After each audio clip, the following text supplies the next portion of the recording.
افسانہ تمہاری ماں، قلم کار حمیرہ عروش۔ مجھے لگتا ہے تمہاری ماں کے پاس دماغ نہیں ہے، ہر آئے گئے کے سامنے اپنی نصیحتوں کی پٹاری کھول کر بیٹھ جاتی ہیں، مانو ساری دنیا میں ان جیسا عالم فاضل متقی و پرہیزگار کوئی دوسرا نہیں ہے۔ کل فائزہ کو برملا منہ پر ہاف سلیوز پر ٹوک دیا، بھلا اس دور میں کون نہیں پہنتا، مگر تمہاری ماں کو تو مجھ سے اور میری دوستوں سے نہ جانے کیا پرخاش ہے۔ آج رواحہ کی بیٹی کو پانی پینے کے آداب سکھانے بیٹھ گئیں، بھلا کیا ضرورت تھی؟ آپ اندازہ لگا سکتے ہیں رواحہ نے کتنی سبکی محسوس کی اور میں نے کتنی خفت اٹھائی۔ ان کے انہی کارناموں کی بدولت میری کئی دوستوں نے میرے گھر آنا چھوڑ دیا ہے۔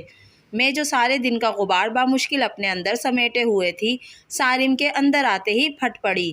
میرے مزاج کا حصہ تھا کہ جب تک اپنے جذبات کا بھرپور انداز میں اظہار نہ کر لیتی، دلی اطمینان سے محروم رہتی۔ میری منفی و کاٹدار گفتگو مقابل پر کس طرح اثر انداز ہوگی، اس کی پرواہ کرنا میری ذات کا خاصہ نہ تھا۔ حسب معمول جواباً صارم کی جانب سے خاموشی ملی، جو کہ اس کی عادت نہیں فطرت تھی، لہٰذا وہ گونگے کا گڑ منہ میں دبا کر بیڈ پر آنکھیں موندے لیٹ گیا، گویا نیند میں پوری طرح ڈوبا ہو۔ تمہاری ماں اگر سامنے موجود ہو تو نیند تمہارے قریب بھٹکتی تک نہیں، مگر کمرے میں قدم رکھتے ہی تم پر نیند سوار ہو جاتی ہے۔ میری کوئی بات سننے کے لیے تمہارے پاس ذرا وقت نہیں ہے۔ اگر انہی خاموشیوں میں زندگی کے دن تمام کرنے تھے تو شادی کر کے میری زندگی کیوں تباہ کی؟ یہ الفاظ بھی خاموشی کی دیوار میں ذرا دراڑ نہ پیدا کر پائے۔ وہ بے حس بنا ساکت و صامت لیٹا رہا، محض اتنا فرق رونما ہوا تھا کہ اس کے چہرے پر کئی رنگ ابھرے، ٹھہرے اور گزر گئے، مگر کوئی حرف نو کے زبان پر لانا محال تھا۔ میں بکتی جھکتی کب نیند کی وادیوں میں اتری، کچھ خبر نہ ہوئی۔ سنو، تمہاری ماں کے ساتھ رہنا کسی عذاب سے کم نہیں ہے، ہر وقت پیچھے پڑی رہتی ہیں، ایسے کرو ویسے نہ کرو۔ کبھی کبھار مجھے لگتا ہے میں نے اپنی زندگی تمہاری ماں کے پاس گروی رکھ دی ہے، وہ میری زندگی بھی خود گزارنا چاہتی ہیں۔ یہی حالات رہے تو ان قریب میں پاگل ہو جاؤں گی یا زہر کھا کر موت کو گلے لگانا پسند کروں گی۔ پتہ نہیں کیوں لوگ اپنی زندگی گزار کر دوسروں کی زندگی پر پہرے بٹھانا اپنا فرض گردانتے ہیں۔ 900 چوہے کھا کر بلی حج کو چلی، آخر تمہارے دوسرے بھائی انہیں اپنے پاس کیوں نہیں بلا لیتے؟ ان کا بھی فرض بنتا ہے۔ ہاں، مگر وہ تمہاری طرح پاگل تھوڑی ہیں جو خام خواہ کی بلا کو اپنے گلے کا طوق بنائیں گے۔ اور تمہارے پاس میرے علاوہ کسی کے لیے بھی وقت ہو سکتا ہے، مگر میرے دکھ درد کا نہ تو تمہارے پاس مداوا ہے اور نہ ہی ہمدردی کے دو بول۔ جیسے اب آنکھیں موندے اور منہ میں گھنگھنیاں ڈالے پڑے ہو، سو گئے کیا؟ جواب ندارد۔ ایسا آج پہلی بار تو نہ ہوا تھا، اسے بھلا کیا فرق پڑتا، مگر آج کہیں بڑا گہرا شگاف پڑ چکا تھا۔ باہر کھڑا نخیف و نزار وجود ان گوہر افشانیوں پر سہم کر رہ گیا۔ دودھ کا بڑا سمک جو بہو دانستہ یا نادانستہ لینا بھول گئی تھی، اس کے اتنا زہر اگلنے پر وہ بھی جھریوں بھرے ہاتھ کی ادنا سی گرفت میں کپ کپا کر رہ گیا تھا۔ میں نے سوچا بھی نہ تھا کہ یوں میری دعائیں شرف قبولیت کا درجہ پائیں گی۔ 3-4 دن ہو گئے ہیں اس کی ماں نے مجال ہے جو بستر چھوڑا ہو۔ ہانیہ، تم اندازہ نہیں لگا سکتی میں کس قدر مسرت و فرحت محسوس کر رہی ہوں۔ ایسا لگتا ہے گویا کسی قید سے رہائی پائی ہو۔ اگر وہ اسی طرح بیمار رہیں تو میری تو دنیا ہی سنور جائے گی۔ اے اللہ، وہ کبھی صحت یاب نہ ہو۔ دل کی گہرائی سے آواز آئی، آمین، ہانیہ نے بآواز بلند کہا، پھر اپنے نادر خیالات پر بھی روشنی ڈالی۔ یار، یہ ساس تو ہوتی ہی ایسی ہیں، جب تک زندہ رہتی ہیں چھری تلے دم نہیں لینے دیتی۔ اب مجھے دیکھو، پورے 3 سال ساس کا عذاب جھیلا ہے، اب ان کے انتقال کے بعد سکون کے دن دیکھنا نصیب ہوئے ہیں۔ اب کہیں جا کر با اختیار ہوئی ہوں، ورنہ قبل ازیں تمہاری مانند سسرال قید خانہ لگتا تھا۔ تم بھی صبر رکھو کہ کچھ وقت کی پریشانی ہے، پھر سب کچھ تمہاری مٹھی میں ہوگا میری پیاری دوست۔ حالات کے پیش نظر ہانیہ میری تشفی کرانے میں کافی حد تک کامیاب رہی تھی، اور آج ایک عرصہ بیت جانے کے بعد ہانیہ کے وہ الفاظ منوان درست ثابت ہو چکے ہیں۔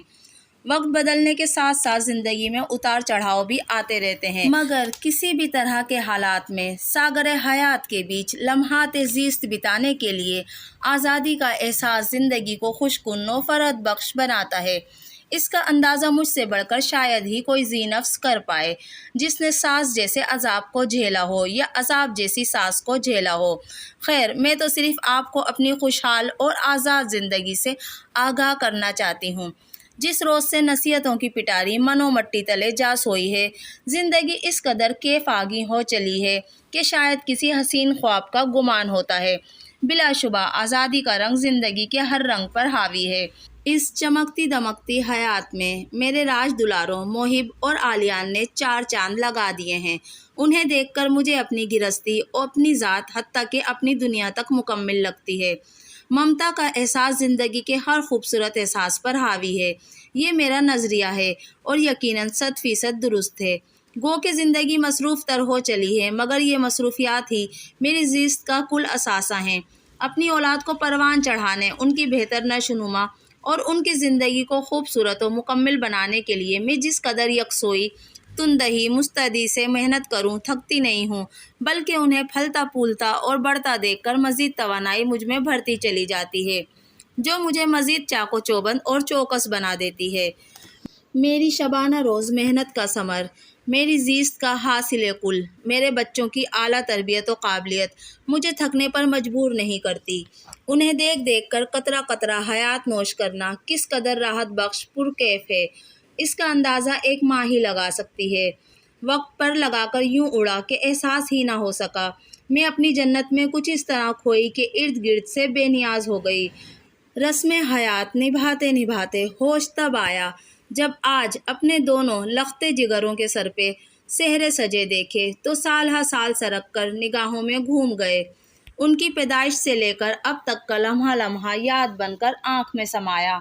کس طرح میں نے ان کے سکون کے لیے اپنے آرام، چین، حتیٰ کہ نیندوں تک کی بازی ہاری تھی، اور سامنے وہ کس شان سے کسی کے پہلو میں سجے بیٹھے ان کے نام ہو چکے تھے۔ لمحوں میں میری آنکھیں بھیگ گئیں۔ ارے یہ کیا! میں نے جلدی سے آنکھیں صاف کی۔ اگر کسی کی نظر پڑ جاتی تو کیا خیال کیا جاتا؟ بیٹوں کی ماں کی چشمیں نم! میں بے وجہ مسکرا دی، پھی کسی غمگین مسکراہٹ، ساتھ ہی ایک خیال دامن گیر تھا کہ بیٹی کی جدائی پر اس کی ماں کا کرب ہر دل پر روز روشن کی مانند عیاں ہوتا ہے۔ کیا کبھی کسی نے بیٹے کی ماں کے احساسات درِ خواہ اتنا جانے ہیں، جو لمحوں میں پوری زیست کا ثمر تیاگ دیتی ہے؟ میری آنکھیں پرنم تھیں۔ وہ فیصلہ جو میں نے کئی برس قبل کیا تھا، اس پر پوری تندہی کے ساتھ عمل پیرا ہوں۔ اپنی بہوؤں کو شخصی آزادی دینے کا فیصلہ کئی برس قبل میں نے اپنے دل میں باندھا تھا۔ ان کے کسی امر میں دخل اندازی اور روک ٹوک نہ کرنے کا عہد ہنوز قائم تھا۔ اس دوران صارم کے دنیا سے رخصت ہونے کے بعد میں نے خود کو بے حد محدود کر لیا تھا۔ 15 دن محب اور 15 دن عالیان کے گھر گزارتی کہ زندگی کا تسلسل کسی بھی ہوش مند انسان کو اکتانے پر مجبور کر دیتا ہے۔ دونوں کے ساتھ 15 روز قیام مجھے دونوں سے قریب رکھتا۔ جہاں میرا دل بہلتا وہیں وہ دونوں بھی نہال تھے۔ میری دونوں بہوؤں نے بیٹی کی کمی کا احساس مفقود کر دیا تھا۔ وہی ناز، وہی نخرے جو بیٹی کے اٹھانے کے لیے دل مچلا کرتا تھا، ہر ارمان ان پر نکال کر اپنے وقت کو خوب تر بناتی۔ نئے دور کی لڑکیوں کی طرح لاؤبالی اور کھلنڈرا پن دونوں میں ہی کوٹ کوٹ کر بھرا تھا۔ پھر میری یا گھر کی جانب سے بھی کسی ذمہ داری کا دباؤ نہ تھا کہ میں خوش دلی سے ہر کام لمحوں میں نمٹانے کے فن میں طاق تھی۔ اگرچہ ایک ماں کی طرح ہر معاملے میں ان کی رہنمائی کرنا اپنا فرض گردانتی تھی۔ درِ شیوار کھانے کے معاملے میں بڑی چور ثابت ہوئی تھی۔ رات کو دودھ پینا اسے پسند نہ تھا۔ اس امر سے اس کی نہ صرف صحت متاثر ہوتی بلکہ آنے والا ننھا مہمان بھی صحت کے اعتبار سے کمزور ہو سکتا تھا۔ ان باریکیوں کا ان نئی ماؤں کو بھلا کیا اندازہ، لہٰذا اس کی متوازن غذا کا خیال رکھنا آج کل میری اولین ترجیح تھی۔ سخت سردی کا راج تھا، سرد ہواؤں نے جوڑوں کے درد سے نوازا تھا، لہٰذا میرے لیے اٹھنا بیٹھنا محال تھا۔ میں بامشکل تمام بستر چھوڑ کر اٹھی اور سبک روی سے کچن کی جانب بڑھ گئی۔ گرم دودھ سے کپ بھر کر میرا رخ درِ شیوار کے کمرے کی جانب ہوا۔ روشن دان سے چھن کر باہر آتی دودھ یا سیور کی روشنی ان کی بیداری کی غماز تھی۔ میں نے لمحہ بھر کے لیے آسمان کا جائزہ لیا۔ چاند تارے سیاہ بادلوں کی اوٹ میں جا چھپے تھے اور فلک پر سیاہ بدلیوں کی مکمل راجدھانی تھی۔ بارش جلد کے لیے بے تاب کھڑی تھی۔ میں نے دستک کے لیے ہاتھ بلند کیا ہی تھا کہ اندر سے آتی آواز نے مجھے چونکا دیا۔ مجھے لگتا ہے تمہاری ماں کے پاس دماغ نہیں ہے، ہر وقت سائے کی طرح ساتھ رہتی ہے، جیسے اس سے بڑھ کر میرا خیال رکھنے والا ساری دنیا میں کوئی نہیں ہے۔ بے حد غم سے چور انداز اور روٹھا لہجہ میری سماعتیں برق تھیں تو بلا شبہ یہ آواز در شہوار کی تھی۔ آزادی کا تو احساس ہی ختم ہو گیا ہے، ہر وقت نظروں کے حصار میں رہو، میں تو جیسے دودھ پیتی بچی ہوں۔ لوگ اپنی زندگی گزار کر دوسروں کی زندگی کو بھی نئے سرے سے گزارنے لگتے ہیں۔ میرا ایک دم سر چکرایا تو ضبط کی آخری حد کو چھوتا، برداشت کی اذیتیں پھلانگتا قرب کا مرقع بنا۔ سارم کا چہرہ نگاہ کے سامنے آیا تو دل شرم سے چور ہو گیا۔ مکافات عمل کا بخوبی ادراک لمحوں میں آگہی کا دروا کر گیا۔ قدم تھے کہ زمین پر جکڑے ہوئے تھے، دل تھا کہ موہوم سی خوش فہمی کی لپیٹ میں بے حد سہم کر دھڑک رہا تھا، مگر اگلی چند ساعتوں میں مان بھرا دوسرا بلند قامت و آہن بت بھی پاش پاش ہو گیا، جب عالیان کی آواز سماعت میں پگھلے سیسے کی مانند پیوست ہوئی۔ ریلیکس ڈارلنگ، یو نو پاپا کی ڈیتھ کے بعد مما سائیکو حد تک پوزیسو ہو گئی ہیں، ہر معاملے میں اپنی منشا کو قابل جانتی ہیں۔ آئی نو تمہیں میری خاطر بہت کچھ سہنا پڑ رہا ہے، مگر میری جان تم میری محبت پر بھی تو نظر ثانی کر کے ذرا اعزاز بخشو۔ جہاں تک مما کی سائیکو طبیعت کا تعلق ہے تو تم خود ہی ذرا حدود و قیود کا خیال رکھا کرو۔ ہمارے حد سے تجاوز کردہ تعلقات ہی دوسروں کو ہمارے معاملات میں انٹرفیئر کرنے کا حوصلہ بخشتے ہیں۔